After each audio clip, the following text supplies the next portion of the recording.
All right, welcome everyone to the Gatekeepers Court, where the fandom meets the courtroom and your faves better come correct. I am your host, Taylor B, bringing you all the drama, all the receipts, and all the judgment that we can handle. So, of course, this week's case is messy, per usual. So, I came to prosecute. So, let's begin with our opening statements and some chamomile tea.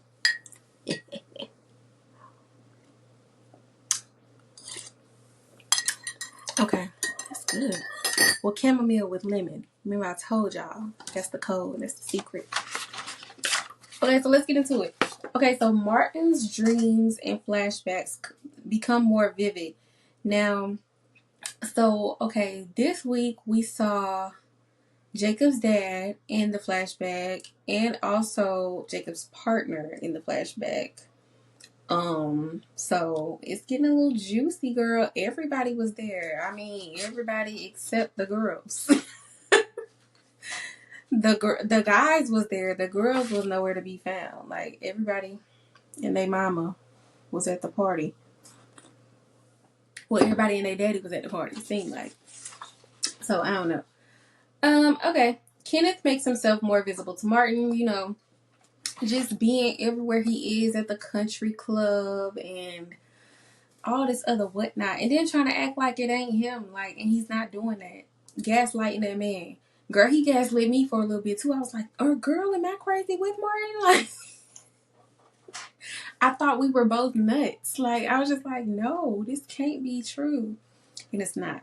So anyways, Martin confronts Kenneth about who he is, and then Kenneth reveals who he is to Martin.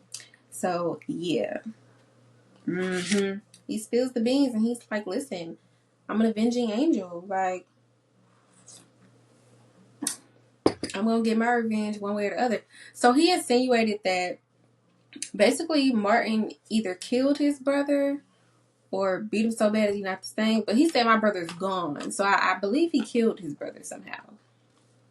So the plot thickens. We'll see what happens with that. Vernon begins creating a plan to handle Kenneth. So yeah, we saw what they calling him Big Vernon. Big Vernon. Or Vernon. Yeah, I think it was Big Vernon. Or Big Vern or something like that. Either way, they gave him like a gangster name on the timeline. So I thought that was nice. But yeah, I even said, I was like, Vernon, your gangster is showing.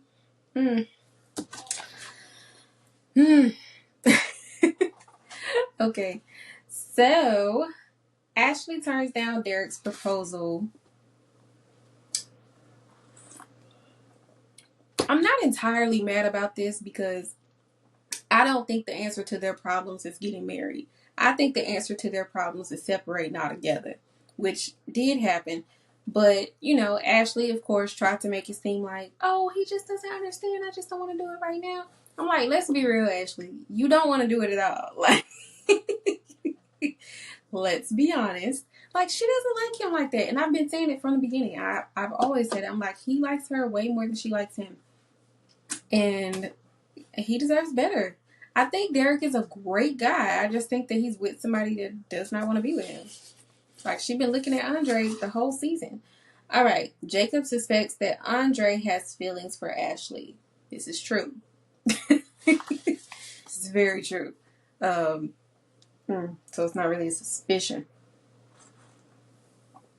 But yeah.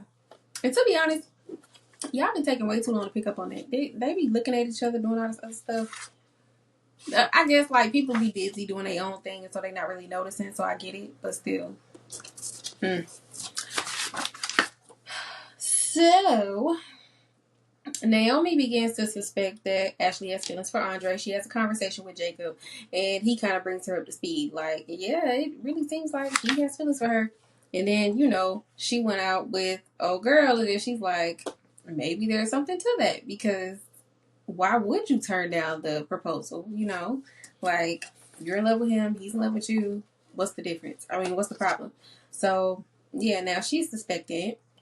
And then Ashley has a dream about Andre being all in her room and whatnot. Now, I knew this was a dream, but the dream, like the little scene, lasted a little long. I was like, this is a dream, right? It got me twice. Okay, so Chelsea and Madison have their first date. So they were like in Chelsea's place with the Chinese, right? It was Chinese food. It was real cute. It was real nice, you know, because at first they wanted to, Chelsea was like, I would have wanted to go out. And then Madison explained, you know, it's just more intimate and we're able to talk to one another at your place rather than, you know, be out and you probably get stopped by your fans or whoever. Like, I just wanted to be me and you. So it definitely made sense. But a lot of people on the timeline were like, why would you bring somebody home on the first date? And da da da. And I was like, yeah, that does make sense. But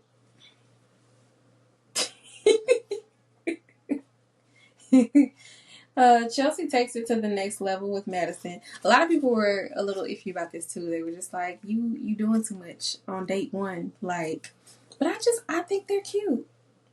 You know, I do have my suspicions about Madison and the way she came in. Because at first I was just like, do she even like her?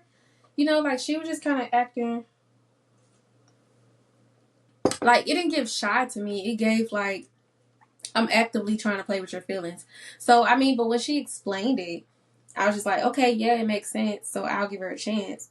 But, you know, at first I definitely did not like Madison for Chelsea. I was just like, I don't know. But I'm coming around now, and now I'm all the way around the corner.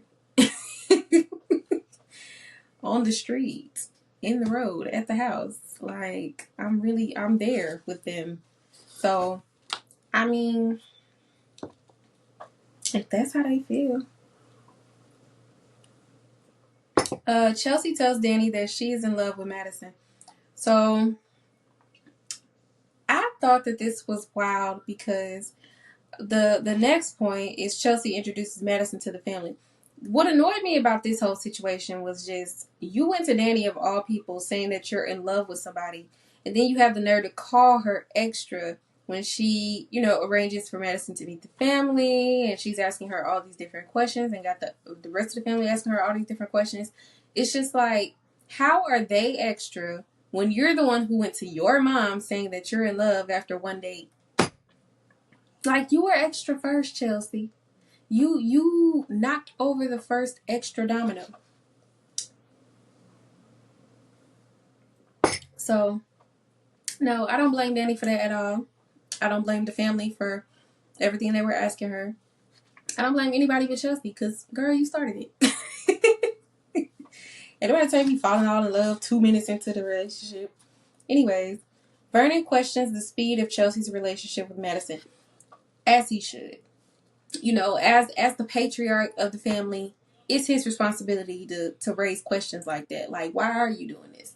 Why does it need to go this fast? You know, next thing you know, y'all gonna be getting married within a month. Like, so, and I know people make jokes about that too online, like lesbian couples or just WLW couples, like they'll meet each other 1 week and then 2 weeks later they're moving in. You know what I mean? But like in real life, like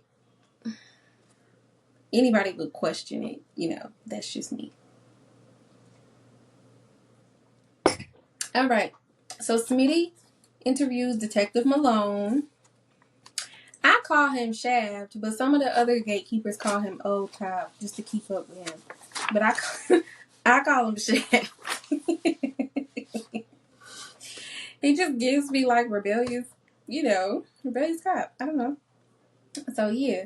Smitty uncovers more information about Detective Malone after the interview because of course he didn't want to answer questions and give himself away. So Smitty had to get into investigative journalist mode and find the real tea. And I don't blame him. Should have said what you had to say. Okay. Okay. So and also him and Tyrell were, you know, working on this together, which I thought was so cute. I'm like, okay, train up a child, baby. Train up a child.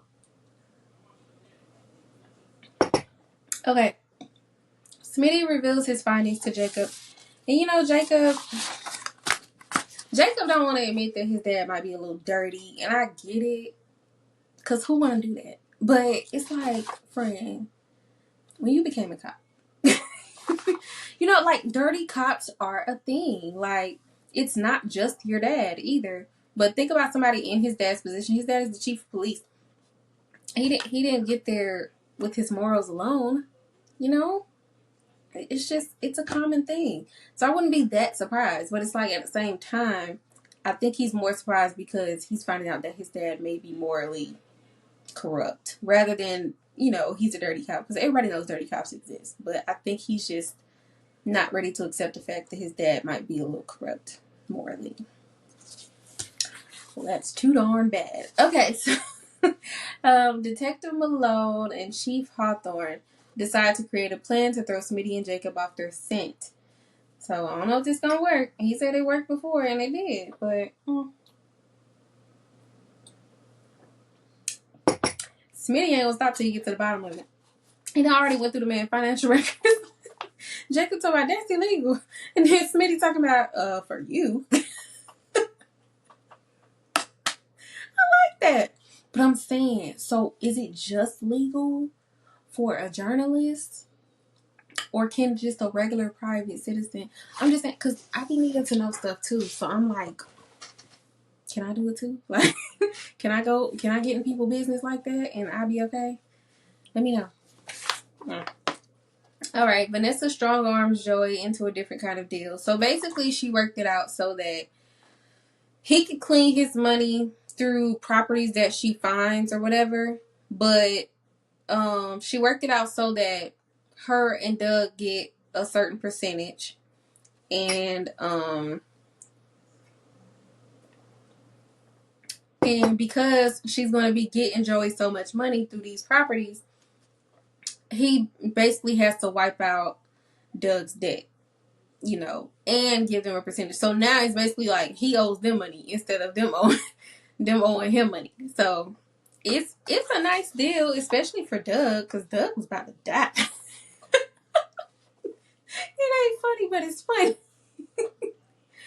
Doug was about to die. So it's a pretty good deal, but it's just like, you still in business with Joey Armstrong, so I'll let her have it. Because, I do like the fact that she really sharked her way into this, but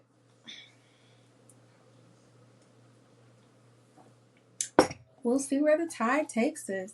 Okay, Vanessa gets more curious about Joey's criminal activities. Girl, stay in your lane.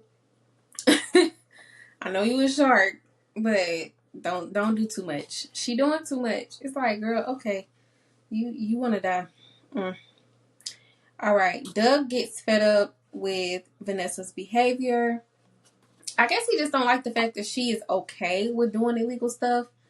But at the same time, it's like, Doug, weren't you thinking about asking her to do that in the first place? Like, it's a problem now because she's actually into it. I hate that. I'm just like, why is it a problem that she into it? But it wasn't a problem when you were about to ask her and you knew she was going to be pissed about it. Like, either way, y'all's going to have to get into some illegal shit. I'm just saying. You already into it with Joey, so it's like.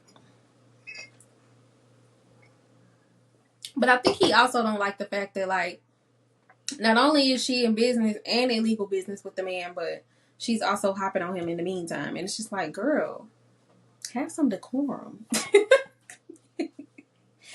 All right. Danny realizes that more people are finding out about her relationship with Andre. So she realizes, okay, Ted knows. And then y'all remember that scene where he ran into Kat and Chelsea. Who else knows? Pam knows. So that's like 4 people who know. She really thought it was just Pam. She just found out about Ted, and then of course he told her about Kat and Chelsea. So she just realizing, like, damn, more people know than I thought. No, more people know than I want to know. So at this point, like, what's the point in hiding? Because it seems like it's about to come out, and I'm with you. I kind of been on that wave, but I was just waiting on you to get there. Cause like me and you, it's like you can't really do no wrong. So I wasn't gonna say nothing, but since you there, so am I. Although I've been there. But anyways, Danny reveals that she is afraid of Andre hurting her. And she has very, very good reason for this. I don't think it's just because of Bill. I think Bill is like a big part of it. But I don't think it's just because of him. I mean, it's also just the fact that like Andre, his reputation precedes him. Like, everybody calls him a player. Everybody says he don't commit. You know what I mean? Or he likes emotionally unavailable people, which is very true. He likes Ashley, who is very unavailable. He likes Danny, who he knows just got out of the situation she got out of, so emotionally unavailable. Like, honestly, as much as I get on Ashley about self-sabotaging, so does Andre.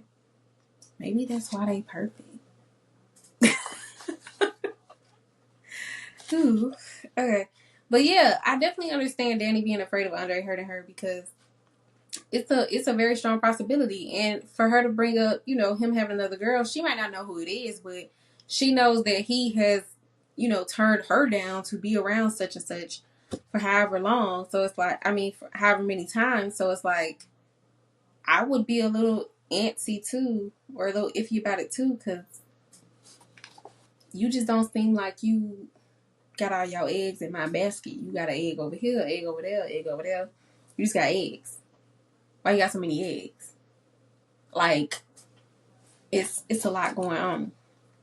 So, okay, Danny tells Nicole about her relationship with Andre. So she does this because, like, basically everybody finding out anyway. So she just didn't want her to find out. She wanted her to, you know, learn it from her. And, like, I understand Nicole's reaction because she's like, dang, like, everybody been lying to me. I'm tired of that. But at the same time, it's like, what does this have to do with you? Like, I feel like the only reason she even felt the need to tell you is because she just didn't want you to be, you know, blindsided by it. But I do get her being upset. Like, I asked you about this a while ago and you said no. Now you just coming out telling me that you've been dealing with this man for months and I knew nothing. What's your problem? So, well, cat's out the bag now. That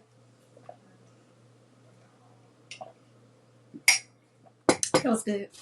Okay. Where we at? Bill continues physical therapy at home, although he does not want to, but we do not care. Get your life together, Bill. Okay. Haley tries to find common ground with Naomi and Chelsea. I guess because Bill is sick and, you know, they be coming over there, they be visiting him, and she just trying to, like, you know, I don't know, just create a more familiar environment, especially because, you know, they were so grateful to her for getting him to the hospital on time and everything. And I think it's cute, but it's like, girl, you still did what you did. You still are who you are. Like, let it go. Let it go. And they do seem to be softening up, but I'm very much in support of beefing forever. Works for me.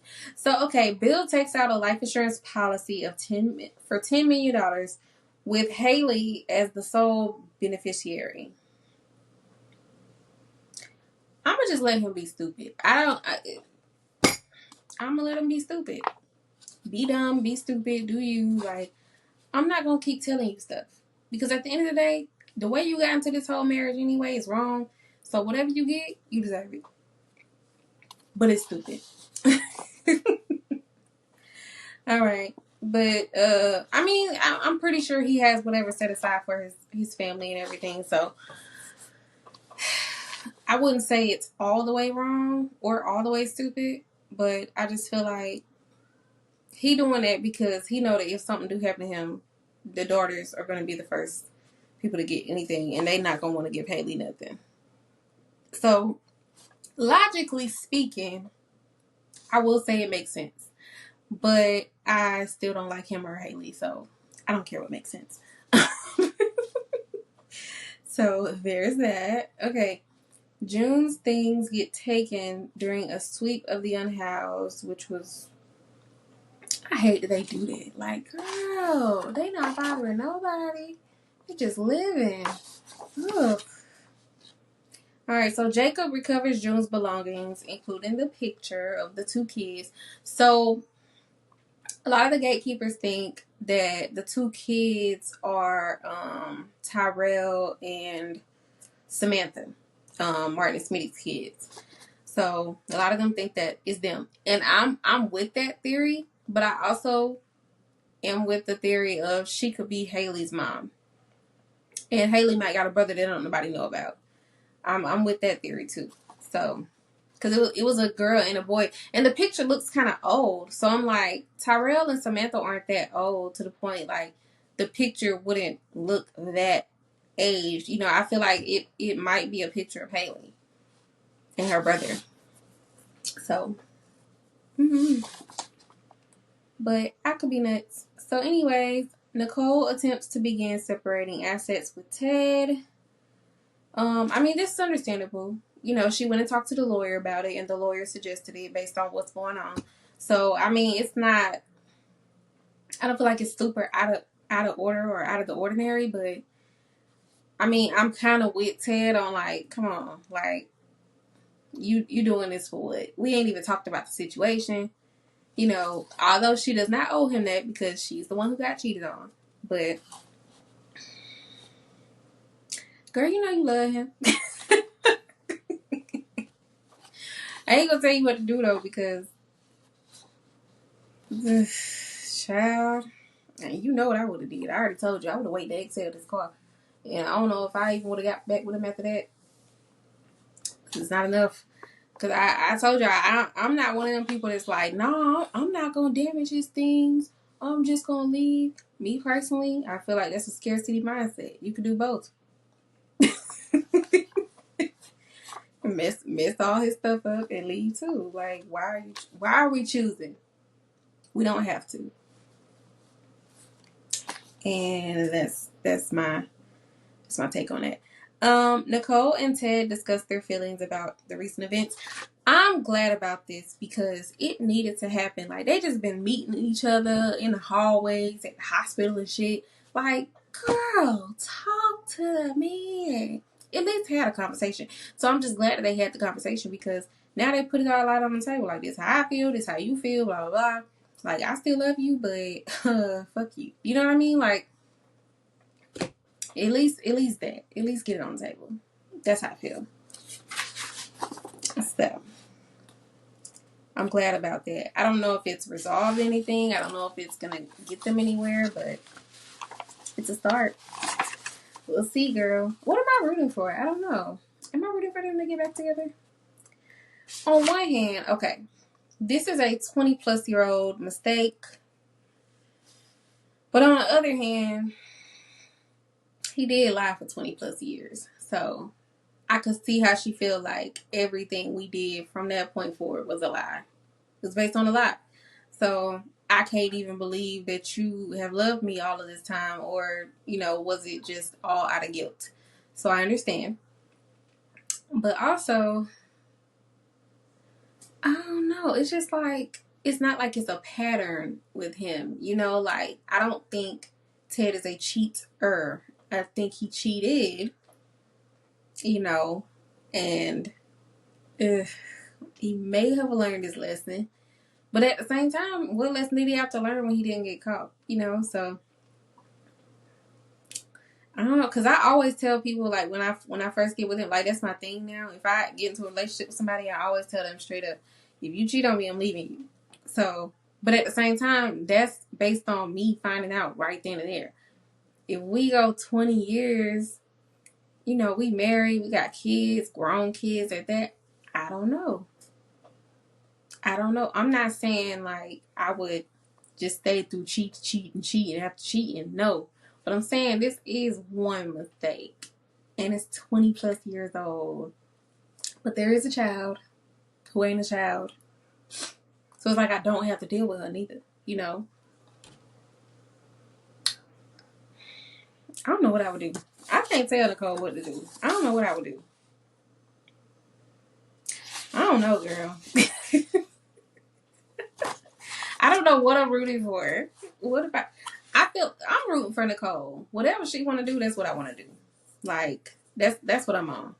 I feel like either decision is valid. Like, if you stay, I understand. You put time in. He made one mistake. But he did lie for 20 plus years. So that's a big thing. Like, you, I can't let that go. You lied for too long and you knew you was lying. Like, it's not like it was a subconscious thing. Like, you knew with your whole heart and soul for 20 plus years that you were just lying. I don't know. Because, like, what else are you lying about? Yeah, I think I'm on the side of divorce now that I think about it. Because I was trying, Ted. I really was. But you lied for so long. I cannot take that. I can't take that. No, you lied your ass off. Yeah, you didn't know you had a kid. But you knew you lied, though. You knew you lied for that long. But at the same, okay, so Ted thought the situation was over. He didn't know about Eva. So he thought the situation was over. So he like, okay, you know what? If I don't have to hurt her by telling her this, I'm not going to. I'm just going to pay this girl, go away, and I'm going to just mind my business and live my life with my wife, the love of my life. I get why he would do that, but I don't think he thought about the fact that he was lying for so long.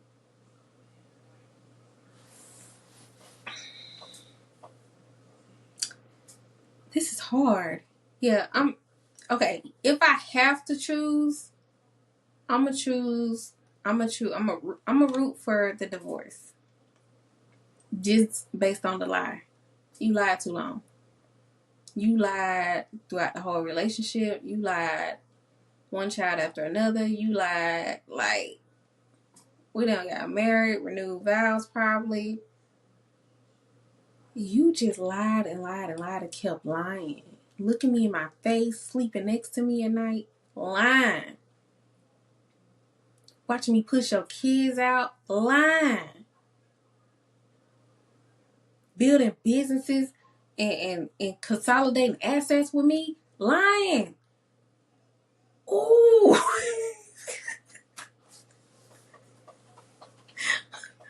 I done went into business with you and you lying. A lot of people get sued for that. People die about stuff like that. Like, yeah, I'm rooting for the divorce. When I put it all into perspective like that, now I'm rooting for the divorce. I was trying to be on your little side, Ted, but you just pissed me off. And I'm not even watching the show right now. All right. So anyways, now that we laid out the facts and that I'm on the side of divorce, court is now in session and the docket is open. All right. So on the docket today, we have Miss Ashley Morgan. Ashley is accused of chronic self-sabotage. Yeah, because she want to sit here and she want to keep Derek in limbo because she doesn't want to end the relationship herself. She don't want to be the bad guy, right? Like, if you really, like, watch some of her behavior, Ashley is low-key narcissistic, and it's a little disturbing. Like, she be gaslighting this man, trying to make him think that he's the problem, when he's just like, I'm interested in natural progression in the relationship. What is wrong with that? Like, he ain't trying to strong arm her into no marriage. I don't get that vibe from him. I just think he feel like, damn, like, why aren't we moving, towards that? But at the same time, y'all lived with each other for 5 minutes and it didn't work out. But it didn't work out because she was finding every little thing to be upset with you about. Like, you have to be notable. You have to note these things. You know what I'm saying? Like, why didn't it work out? Just like, why did she turn down the proposal? And the only thing she can say is not now. Like, that's the best you got. Like, be fucking for real. Like, what is it? I don't think she want him. So it's like she want to just keep the relationship going, but she don't want to add no direction to it. Like, they never really have any serious conversations about these things. Like living together, they never really talked about that seriously before they did that. They never talked about marriage seriously. They just talked about the idea of it. They never talked about kids. They just talked about the idea of it. Like, they never got into the practicality of it all. Like, they really and truly just jumped into these things or well, living together. You know, they just jumped into it and just hoped that it worked out. But I feel like with her, she knew it wasn't going to work out. And even if she didn't know it was going to work out, she made sure that it didn't by doing a little nitpicky shit that she do. So I'm like, yeah, she want to keep him in limbo.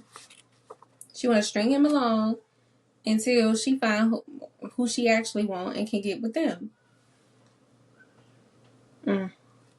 And like, it's like she wants Andre, but she feels obligated to Derek. Like, I've been with him. He's a good guy. You know, like, she feels like if she leaves the good guy, then she must be the problem. And it's like, friend, you already the problem. Whether you leave or he leave, we already think it's you. Like, you the only one that don't know. I ain't gonna say that. Because Jacob and Naomi still haven't, it ain't clicked in their head that it's her as well. They keep acting like it's Derek. Girl, please. I feel like Naomi's starting to catch on a little bit. But Jacob keep trying to act like it's his friend. It's not. It's his girlfriend. Ashley is the problem. Alright, so we're going to say that you are definitely guilty of that chronic self-sabotage. So I'm going to sentence you to 2 years of singleness because I just feel like you need to be by yourself. You don't know what you want. And whenever you do get something that you think you might want or that you think you should have, because that's what society tells you that you're supposed to have, you just sabotage it until it or them is running away from you. Like, you literally pushed that man away and then tried to act like he was wrong for running away. Like, girl, you don't want him there. He got the hint and now he finna go. Stupid. And so I'm going to sentence you to 2 years of singleness and therapy because you need it. That level of self-sabotage, girl, you need some help. We need to go to therapy, talk about your mama, your dad, all the folks, everybody, siblings you might have. I don't know, with that level of OCD, I don't think you ever had to share nothing. You probably your only child. But go to therapy, baby. That's what I'm sending you to. 2 years of singleness and therapy. Enjoy. So now that that's over, let's go ahead and wrap this case up. It's time for the verdict, which is my final take and what I see coming next. Okay? So I think this Martin situation is definitely gonna end in violence. Maybe a death. I don't know who's gonna die. But I do think it's gonna end in violence. Because I think that's kind of what started it. And you know what the Bible says, violence begets violence. So Alright. I think Smitty is going to uncover everything. I think Smitty is very good at his job. And I think that's why Martin keeps trying to throw him off of his scent, throw him off the trail. But it's not going to work. He's going to uncover everything. But once he does, I think something bad will happen. So, watch out for that guy. I think he get kidnapped. I think he might be the one to get hurt. You never know. But he going to get to the bottom of it. Because Smitty just seemed like the type. Like, I'm not finna just let this slide. No, I need to know. I need to know that I know that I know. Because I know something is in here that I need to know. That's him. Okay. So Ashley and Andre will get closer. And as a result, I think Andre is going to prove Danny right. That he's going to hurt her. Because he's been looking at Ashley and kind of fiending over her for like the whole season. So I think once he realizes he does have a chance, he's going to do something stupid. And Danny, if you ain't noticed, Danny is kind of intuitive. Like, she gonna figure it out before he even have a chance to say anything. But I doubt he's gonna say anything. He's gonna think that he can get away with it, and she's gonna figure it out. And she gonna be like, "Yep, you gotta go." She already looking for a reason, Andre. Don't give her one, please. I think Madison has some skeletons. Some of the gatekeepers said that she might be a deranged fan. And I'm not opposed to that theory. Because why make it a point to be in her house? You know what I'm saying? And then like, and every time they get together, she kind of does talk about Chelsea's like public life, her social media. life and everything like that. So I'm like, I think she might be a fan. Because she already had said she was shy to talk to her as a result of that. So, well, okay, so she might not necessarily be a deranged fan. Because a deranged fan, if you got a chance to talk to whoever you are a deranged fan of, you ain't gonna stop talking to them. So, maybe not deranged, but maybe calculated, psychopathic, nuts. I don't know. She could be one of those fans who like waits for this type of chance just so they can like hold you hostage, kidnap you, just try to isolate you from everybody. Cause I mean, like, look at, like, most people would be like, we went on one date and you're trying to, you making me meet your family. Like, most people would think that's kind of weird. But she's going with it. She's just like, no, I'm fine. I want to be here. Like, I'm excited. You just didn't want to talk to her because you were so shy. And now all of a sudden you want to meet the family. But you got up your sleeve, girl. Because then, next thing you know, she's going to be trying to isolate her from her family. That's why I'm glad she lived with Kat. Because Kat ain't going to take that. Girl. I don't know if I like you.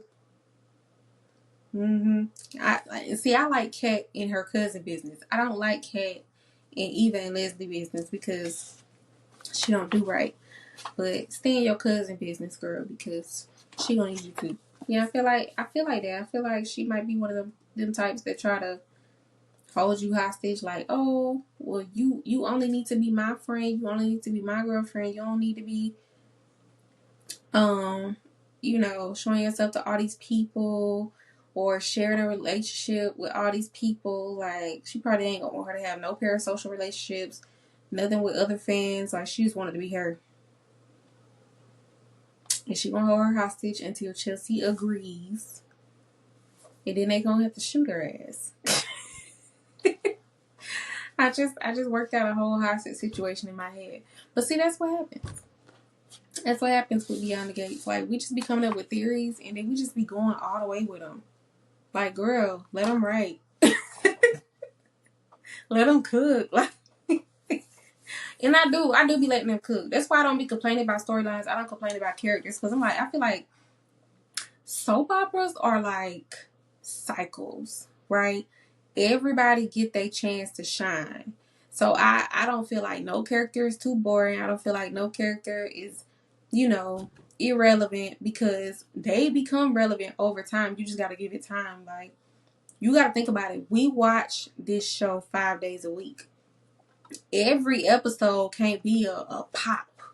It can't be no big reveal, right? So they have to build up anticipation for different storylines, because otherwise, shoot, we gonna be done with the whole storyline way before the second season. Like, a soap opera is supposed to just keep going and going and going and going, because like I say, we watch it five days a week.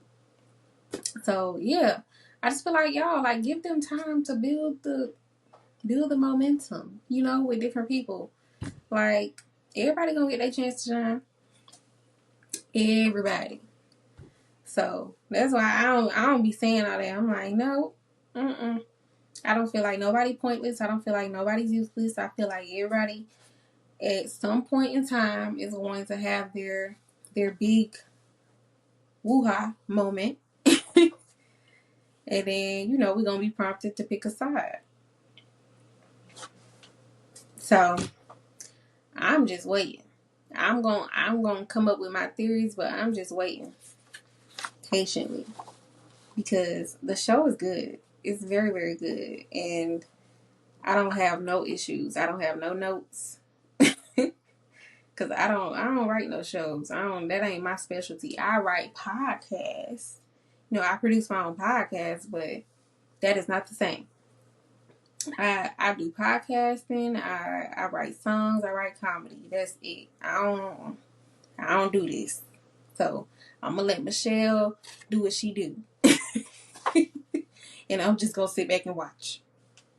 But anyways, that concludes this week's session of the Gatekeepers Court. Remember, court may adjourn, but the judgment lives on. So until next time, stay shady, stay sharp, and stay tuned. Bye, y'all.